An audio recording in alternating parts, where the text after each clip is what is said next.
Welcome, gather round the fireside and listen to a tale of Fionn McCool, Cuchulainn, Deirdre of the Sorrows, Gráinne Wail. From giants right down to fairies, of both the drooping and solitary, and those who are sometimes scary. Anything goes by the fireside. Yeah. Fireside, the Puka fireside, the Marrow fireside. Kings and queens fighting heroes, don't you run from the fun, there's no need to hide. Sit by the fireside.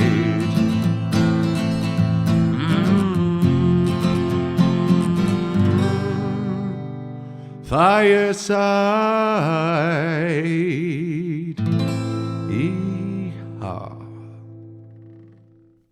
Hello and welcome to Fireside, the Irish storytelling podcast. Each episode of Fireside, we take a story from folklore or mythology, retell it, have a chat about the tale itself and about the craft, culture and history of storytelling. My name is Kevin C. O'Lahan and I am your host and your Fireside Bard. Welcome to episode 50 of Fireside, the Irish storytelling podcast. That is insane. 50 episodes. Episode L. Yeah, now we're really getting into the complicated Roman numerals. It really has been since episode 40, since it was XL, and now we have L. It really should be a story starting with the letter L, but it could not be a more perfect story to celebrate 50 episodes, because it feels like 50 episodes have been building to this episode. Just a bit of housekeeping beforehand. I cannot tell you how happy it makes me to be back in the studio this week. It's only been a week off. I apologise to any of our loyal listeners. There was no podcast last week and I didn't make any announcement about it. I didn't intend it to happen that way. I have been performing in A Christmas Carol in the Gate Theatre here in Dublin, and we are now up on our feet. But for the last 2 weeks we had our tech and our previews, and we had our official opening night on Thursday night.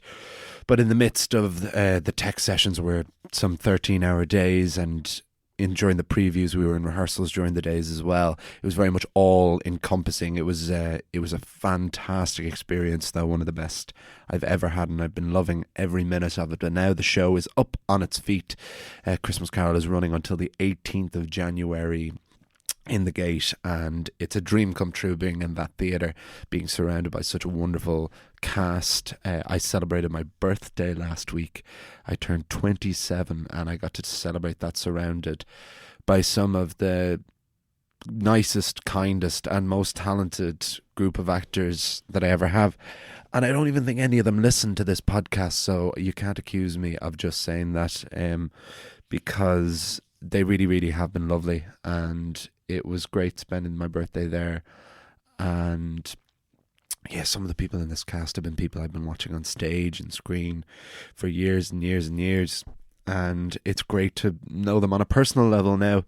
And the run is but young, and we're already sold out all the way up to Christmas, which is insane for me, coming from doing solo shows and plugging this podcast and kind of being the producer as well as the writer and performer of this podcast. It is incredible. It is an incredible relief to be in a theatre with such a big name and to be in a show that just sells itself. It's really nice to, rather than selling my own shows, to just let Dickens do the work and sell himself. And it's a dream come true to be in this show. And I do hope to do a tie-in episode with A Christmas Carol, similar like we did a Halloween special where I read different extracts. I would like to read a Charles Dickens story as a Christmas special in a couple of weeks' time, to read this story that actually was the short story that inspired A Christmas Carol in the first place, because A Christmas Carol, almost more than any other Charles Dickens story, has a huge fantasy and folklore element to it. It's so rooted in its own mythology, with this coming of these ghosts of Christmas past, present and future, and I'm having such a ball there, and I really want to share that with you. And I feel like if there is a way to marry all the worlds together, happy days still. But that is just a little bit of an explanation as to where I was, if anyone was wondering why there wasn't an episode last week. It is still in the wake of the Dublin Podcast Festival, which was a couple of weeks ago again, which again I was so happy with how it all went, and it was so much to be learned from it going forward, and I can't wait to do another one.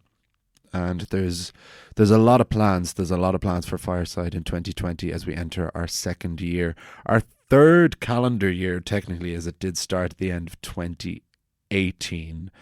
But as it's episode 50 in 2 weeks' time, we'll be celebrating our 1 year anniversary, which I'm so unbelievably proud of. It is episode 50, and I'm writing on a brand new toy, which I'm very, very excited about, that I think is going to revolutionize how I write and research this podcast.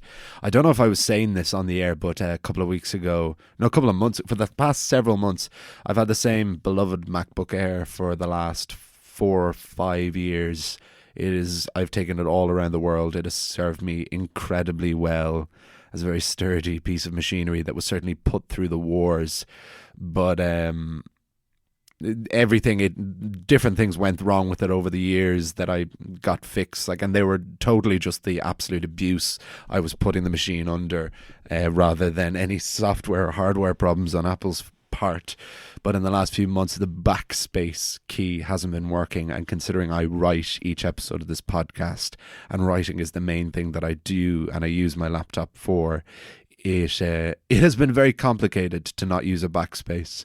I have found you'd be amazed how quickly you get used to just highlighting text and pressing the space bar, but now I have transitioned to a beautiful, gorgeous MacBook Pro with a keyboard and the Apple Pencil, and just already being able to have all of my different research up, I have the Kindle app, so I can just swipe straight in between researching the Tawn and my different versions of the Tawn, and straight back into writing the podcast, and it has just streamlined it so much. Again, I'm not getting paid by Apple in any way to say this. I'm just very, very excited about my new toy and what I'll be able to do with the podcast now. It will affect how I change, I edit. I'll be able to do more videos for the podcast now, which I really enjoy doing, and is always something I wanted to do more of. And it will change even just how I use Canva now to do the graphic design of the podcast. The podcast can just become even more cultivated to exactly how I want to put it out there, which is very exciting. None of that's probably interesting to you, but that's what's really making me happy right now, as well as just being back in the Head Stuff Podcast Network studios. But this has been a very, very long introduction. And especially if you're a first-time listener, you're very welcome along. I will get down to the story now, I promise, because even if you're a first-time listener, or if you've never heard of any character in Irish mythology but one, this is that name. This is the name that basically every Irish person has at least heard of, if they don't know the story of him or some part of the story of him intimately. I've been calling him he's the Hercules of Irish mythology, but he's also kind of the Jesus. He's the Hercules Jesus, if you will, or the Jesus Hercules. And this is just one of many stories that is going to feature him over the next couple of months. It was even better than I was expecting, just even adapting this first part of the story of this hero. It becomes clearer and clearer the more you go into him, why he's the one that we all know about and why he is the central figure of Irish mythology. And we're going to hear about his birth and his boyhood deeds now. And I'm going to get right down to it. This is episode 50. This is Becoming Chulainn on Fireside.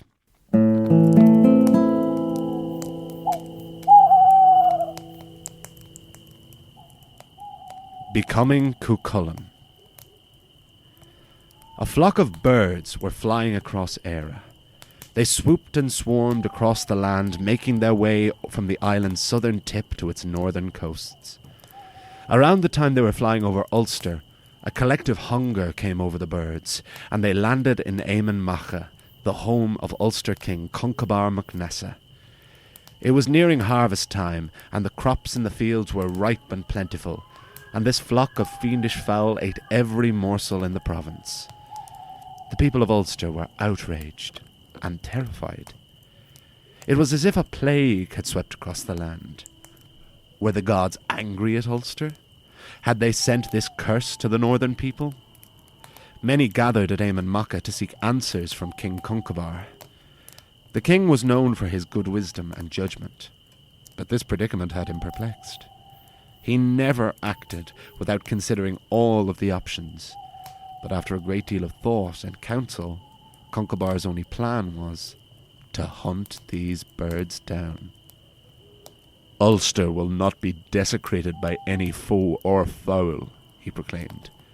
"We will hunt the beasts and bring back their fattened carcasses, and we shall feast on their flesh." With his people satisfied, Concobar gathered his Red Branch Knights and set off on his bird hunt. They rode across Éire in their mighty chariots, with Concobar leading the charge.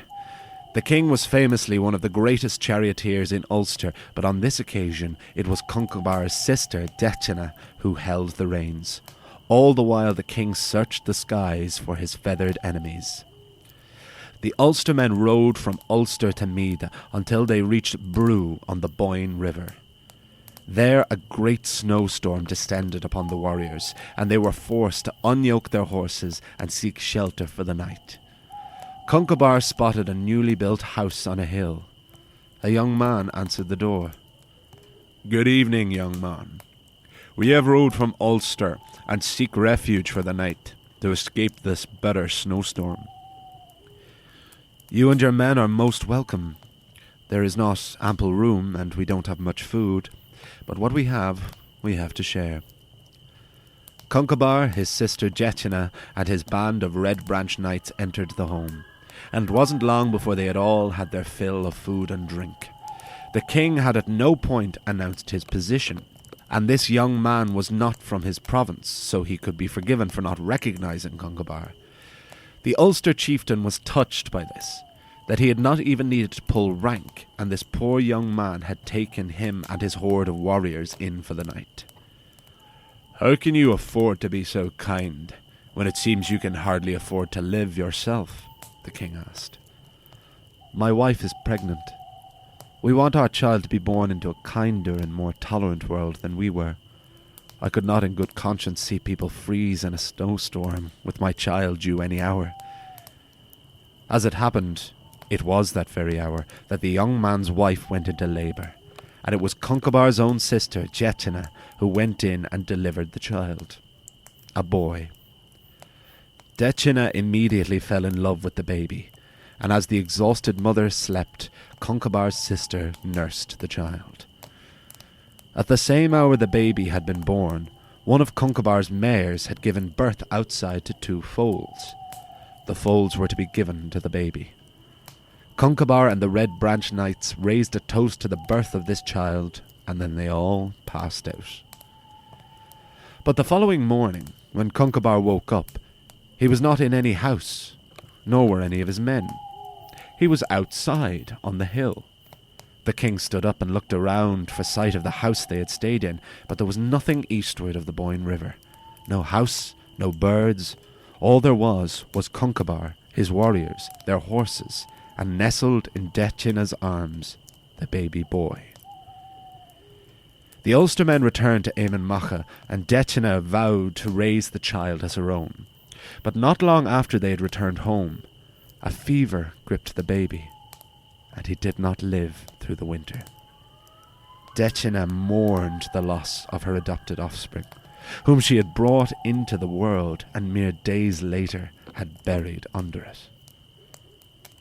Grief takes many forms, and for Decina a numbing solace was found at the bottom of a goblet of wine. But as the king's sister was downing one particular receptacle, she felt as if something alive was in the cup, but before she could do anything about it, the entity had slipped down her throat. Decina tried to make herself sick to no avail. She eventually accepted that she may have just imagined the ordeal. But that night, the drunken, grief-stricken woman dreamt of a man entering her room. A tall, broad vision of a man. He told her, "You will bear my child, It is I who sent the birds to ravage Eamon Macha. I who built the house on the hill. That child whom you brought into the world is my own. Lost though he was, so you two now have been impregnated with him again. This time he will live, and will be the greatest warrior the world has ever known. Who are you? Asked Decina. I am one of the Tua de Danann. They call me Ildonach, the master of all arts. I was once a king. My name is Lu Lawvoda, and my son will be named Setanta. Decina awoke the next morning in a haze of confusion. She had no idea what was dream and what was reality. It was in the midst of this that Concobar MacNessa came to his sister. Sister, I know you mourn for the lost child, but you will have others. It is time you married, and I have the perfect match. My predecessor, Fergus MacRoke, has a younger brother, and a fine man he is. The sister of a king shall marry the brother of a king, and unite and strengthen the families of Ulster. With little choice in the matter regardless, Decina was married to Suadan MacRoke, who, as chance would have had it, was indeed a fine man. And it was very soon after their marriage that Decina gave birth to a son. A little too soon. The months didn't add up. The child could not be Suadam's, but of course only Decina knew that, and that information she would keep to herself. She didn't even know if she believed the truth of it herself, that she had delivered a babe that had died and had been re-impregnated inside her by one of the gods of all gods. But what the new mother did do was give the child that name, the name Setanta. As the nephew of two Ulster kings, Fergus MacRoke and his successor Concobar MacNessa, Setanta was given the greatest education and upbringing ever offered a child before or since. He emitted constant omens of greatness. He was raised to be a chariot fighter, a prince and a sage, to settle all trials and battles, and he was reared at Imre Fort in Merhivna Plain. It was of course a guarantee that Setanta would eventually grow to join the Red Branch Knights, King Concobar's fierce band of warriors. But to join their lofty ranks, first you had to join the boys' troop at Eamon Macha. Boys' troop though it was still only teenage boys who were eligible. But Setanta was not an ordinary boy. From the age of 5 he longed to join his uncle at Eamon Macha, but his mother refused. But by the time the boy was 10, she felt she could refuse him no longer. Decina thought Setanta was still far too young, but she also knew her son was divine, and aged in strength and wisdom far more rapidly than any mortal. So armed with nothing but a hurley stick and a sliotar, the young Setanta set out for Eamon Macha. When he reached the fort of his uncle, he saw a large gang of boys outside playing a game of hurling. They were surely the boys' troop. The impetuous Setanta ran over to them, joined in their game of hurling, and quickly won the game as if he was playing against himself. The other boys were furious. This runt, who was younger and smaller than all of them, had invited himself into their game and disrespected them all. So the entire boys' troop swarmed around Setanta and began to beat up the youth. But as it happened, King Concobar MacNessa was passing by the troop when this fight broke out. "Stop!" he cried. The boys dispersed. "What is the meaning of this? You boys are in training to be Red Branch Knights. Only men who have honour may serve me. Why do you dishonour yourselves and Ulster by ganging up on this young boy?" The tallest of the boys' troop was eventually pushed forward and spoke. "My king, he dishonoured us first. He joined our game uninvited and played by his own rules." "What is your name?" the king asked the boy who had just picked himself up off the ground. "I'm your nephew Setanta. I've come to join the Red Branch Knights." The king laughed. "Is that so? Well, that's not a very good way of going about it." "Is it not? But I have proven myself the best athlete of any boy here." To be a soldier, Satanta, a true warrior, is to have the respect and support of your fellow knights. That is why we play hurling. To learn of teamwork. That is how we survive. That is how we win. If you wish to join my boys' troop, you must ask these boys for their protection. Satanta was baffled, but he knew his place. He asked the boys who had moments earlier kicked him to the ground for their protection, and they all gladly gave it. "That's better," Concobar said. "Now to celebrate you joining the boys' troop, start a new game, and this time play for a team." The king was satisfied and turned away to return to his keep. But then he heard a cacophony of shouts from behind him, more than the shouts of a game of hurling. The king turned back towards the boys, only to see Satanta knocking 7 shades of stuffing out of each and every one of them. "Satanta!" he cried. "What are you doing?" "I have asked for their protection. Now they must ask for mine." And Concobar MacNessa watched as his young nephew wrestled and pinned every one of the boys' troop until they each asked for Satanta's protection. It was then in no doubt to anyone that Satanta would never play by anyone else's rules. But of course, Satanta has been immortalized forever by a different name than the one given to him at birth. And this is how he earned that name. The greatest smith in Ulster was named Chulainn. He lived in a small but strong household some distance away from Eamon Macha. About a year after Satanta had joined the boys' troop, Chulainn invited King Concobar to a feast at his household. But Chulainn begged the king not to bring too many guests with him, for although he wanted to honour the king himself, the smith was not that wealthy and could only feed and host a select few. Concobar happily accepted these terms and set out for Chulainn's home with his closest and most loyal friends and warriors. Concobar was keen to bring his nephew Satanta, almost as an after-dinner entertainment. Still a small and skinny boy, Satanta was undoubtedly the greatest athlete in Ulster, and the king liked to show him off.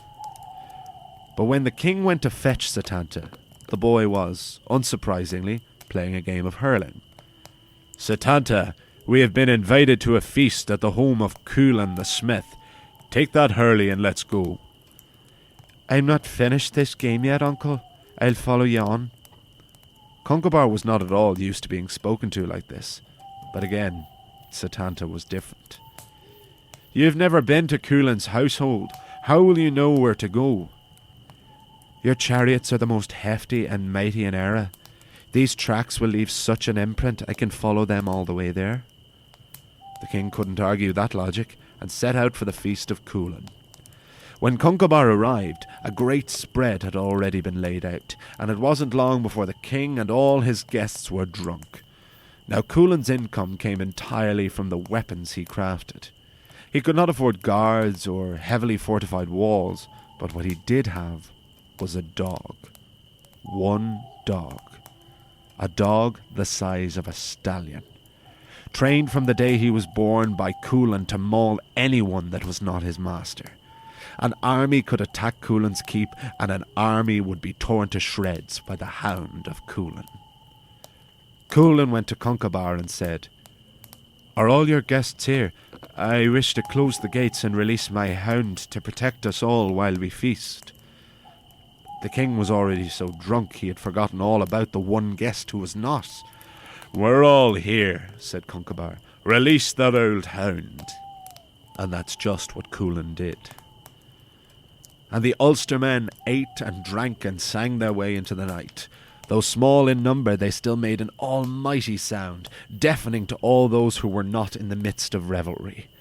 And yet, when nightfall had covered the last inch of daylight, a sound pierced through the household that silenced all others. The sound of a child's scream and of a dog's howl. "Satanta!" cried out Concobar MacNessa. "Oh gods, what a drunken fool I've been! I've forgotten my nephew, and now he is surely mauled to death by that foul beast." Concobar and Chulainn and all assembled at the household rushed outside to inspect the now suspiciously silent scene. And outside the gates they found a young boy covered in blood. But not his own blood. And on the ground, the dead corpse of the monstrous hound. "Setanta, are you all right?" said Concobar, in the first display of genuine concern he had shown his nephew. "I'm fine, uncle. Once again, hurling has saved my life." "How so, nephew? If you hadn't been playing that game of hurling, you would have been safely in Cullen's house." "It is my hurley that defended me when the beast attacked, and my schlitter that struck into his mouth and shattered through the cur's skull." "You are a different kind of warrior, Setanta. I don't know what you are, but thousands will tremble before you." This strange statement made the young boy smile. But then came the sound of crying. No one had noticed Chulainn, who was on the ground cradling the body of his beloved dog. "You have killed my only protection, my loyal hound whom I raised from a pup and who has never let me down. Who will protect my crops, my stock, myself?" At this point, Setanta stepped forward. "I will." "You will what?" said Chulainn. "I will serve in the place of your dog. I will protect you and your household until such a day as you can find and train a replacement, however long that may take." Chulainn didn't know if the boy was serious. He looked at Concobar. The king knew his nephew, and he was proud of his honour. Chulainn stood up. "Very well. You shall be the new Hound of Chulainn. Let you henceforth be known as Chulainn." To be continued.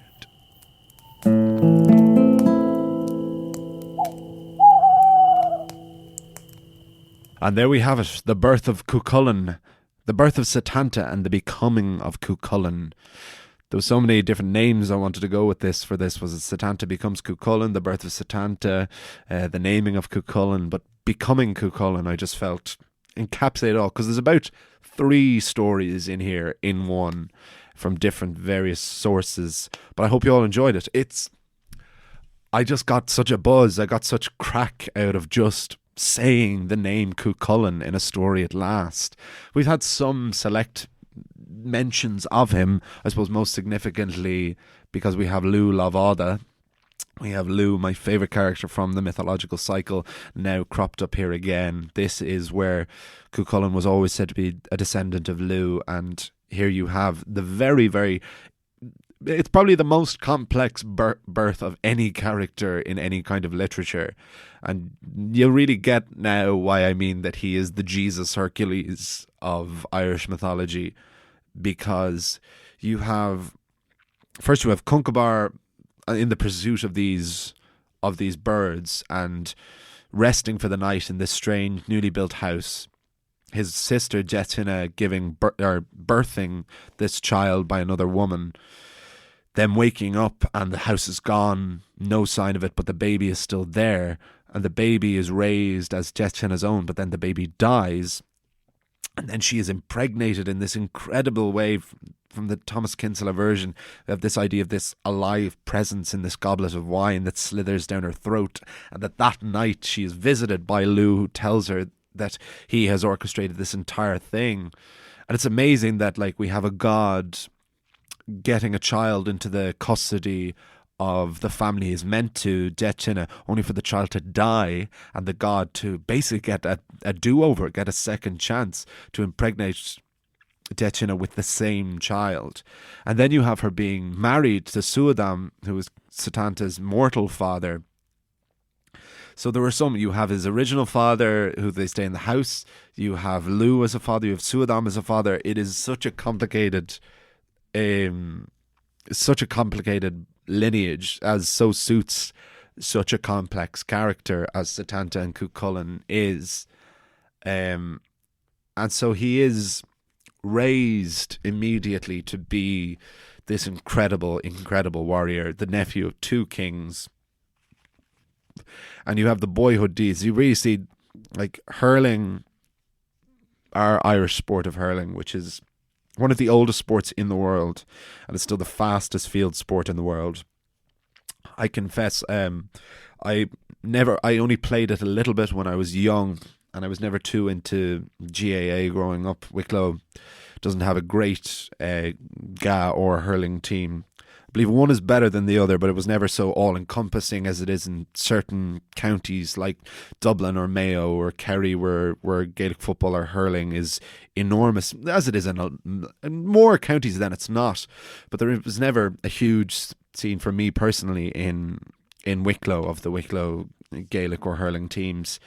But since I got into Irish mythology in such a massive way in the last couple of years, I've really lamented that and have taken such a keener interest in hurling. I always preferred Gaelic football when I was younger, because whenever playing football in school, I always liked being the goalkeeper because I loved that you could pick up the ball. And so to me, Gaelic football was always like every player was the goalkeeper because everyone could pick up the ball. But now it is hurling that I have the massive interest with, and it is just, you see in this story here how integral hurling is to Chulainn particularly. It is right from the off. It is how he joins the Red Branch Knights, or the boyhood troop of the Red Branch Knights, which, yes, right out now, it's there's just a vague kind of Nazi youth kind of vibe from it, of getting them in young. Just because of the boys' troop, it almost rhymes with Nazi youth, but obviously in a much nicer way. And he becomes Chulainn through hurling as well. That description of him smashing the slither through the dog's skull, that is not from any version that I read while researching this episode, but I don't think I made that up. I feel that was always the image in my head, whether I got that from school or from some version I heard over the years, but I feel that is an image from it that really stayed with me, of literally smashing it through the dog's skull. This monstrous dog that was the size of a horse and could fend off many armies, but still a dog. It's so very sad that whenever a dog dies, more than any other animal in the world, I am a big dog person anyway. But this idea of Chulainn, of Setanta becoming Chulainn to serve in the place, even though this dog viciously attacked him and he was a small boy, Setanta still appreciates the loss that Chulainn has suffered at his hand. And it's incredible that from this act of just standing in for this servant of his uncle, he is immortalized. He never reverts back to being Setanta, even though that was the name given to him by Lugh. He was divinely meant to be Setanta. But again, no part of Chulainn's story is usual. He plays by no one else's rules, not even his own. But it's incredible. It's an incredible mix of prophecy and making your own fate. And I just think it's the best becoming story. I think after the historical cycle as well, there's the familiarity in a lot of these stories is obviously what makes them comforting. And what I mean by that is that we have a story about a king, and he was raised and he was always going to be great. And these hyperbolic phrases are used so much, like he's going to be the greatest warrior in the world. He had the best upbringing, or he seized his throne. And there's a familiarity and a through line to all the many stories of different kings and heroes we've had over the last year now. But of course, Chulainn's is different. Chulainn isn't a king. He's not even really a leader. He is just a fierce warrior, and just an incredibly already complex character from so many different sources, without any real home, and yet so associated with a home. I probably said this on the podcast before, but one of the most interesting things about Chulainn as a symbol is he is used by both sides of the coin of Irish politics. Basically, he is used by Ulster Unionists as this symbol of Ulster fighting against the rest of Ireland. And yet nationalists and Republicans use Cuchulainn as well as just this symbol of this greatest of Irish fighters fighting for Irish freedom from anyone, and just this idea of fighting for Ireland. And regardless of what province that is, it's incredibly fascinating that he is used by total opposing ideologies. And that's why, like in the GPO in Dublin on O'Connell Street, where the 1916 Rising was fought from, there is now the iconic statue of Cuchulainn there forever. He is that embedded with the idea of the struggle for Irish freedom, as well as being a symbol of unionism against the rest of Ireland, or the Irish in Ireland rather than the British in Ireland. And we're just at the cusp of that. We're just at the very beginning of that. And so it's a very, very exciting time. All of this is still all of the preamble to the Táin, to the greatest story of Irish mythology, which we haven't even got to yet, and we're still a couple of episodes away from. But none of this is filler. This is all groundwork, and this is all the Ulster cycle. This is the rest of the Ulster cycle. And I hope you all enjoyed that and can hear the excitement in my voice from having got to do that. There won't be another gap, I promise again, in Fireside. We're going to have our weekly podcast back right up until Christmas and beyond, now that I have some sense of my routine back, now that the show is up.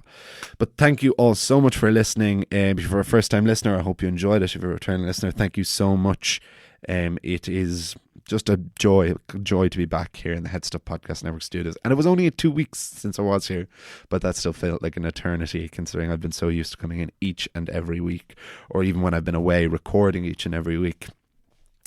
So I will leave it there, and that is all for episode 50 of Fireside, the Irish Storytelling Podcast. Thank you so much to Alan and Paddy and all here at Head Stuff, to Jamie, my producer, for continuing to edit this, to all of you, the listeners, and I will see you all next time. You will hear me round the fireside. Goodbye.